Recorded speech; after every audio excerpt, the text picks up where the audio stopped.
But now there's extreme credit carding. Basically, it promises to help boost your credit score by opening a bunch of new credit cards per year. But as you'd expect, and Matt King shows us, it's definitely buyer beware.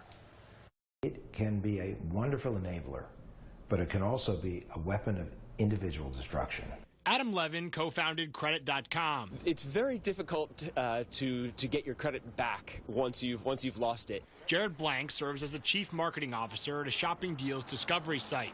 Both Adam and Jared, along with every other credit expert, banker, and fiscally knowledgeable human on the planet, preach caution when it comes to applying for, owning, and using a credit card. They have to really have the cash to take care of it. Don't swipe more charges than you have cash to pay them off. Hopefully not a revelation to any of us.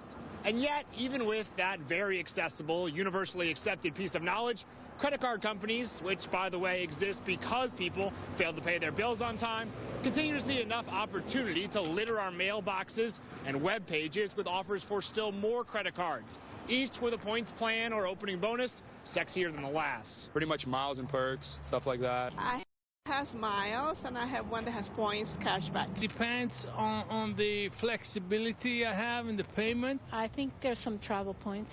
For the responsible among us who roll our eyes, close the advertisement, rip up the mailing, and feel a sense of pride we are not one of the suckers, what follows might disturb our understanding of how credit works. And there are ways to game the system so that you can get, 10, 15, 20 in a year. That's 10, 15, or 20 credit cards opened every year.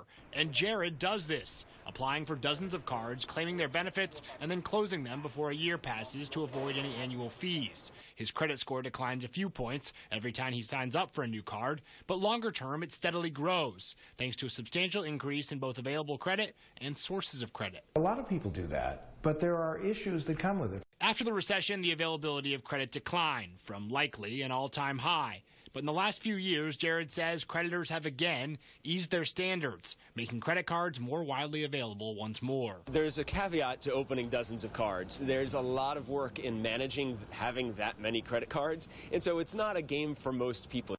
Because of the work involved in playing the strategy effectively, neither Jared nor Adam recommended we all start accepting the flood of credit card offerings we see every day.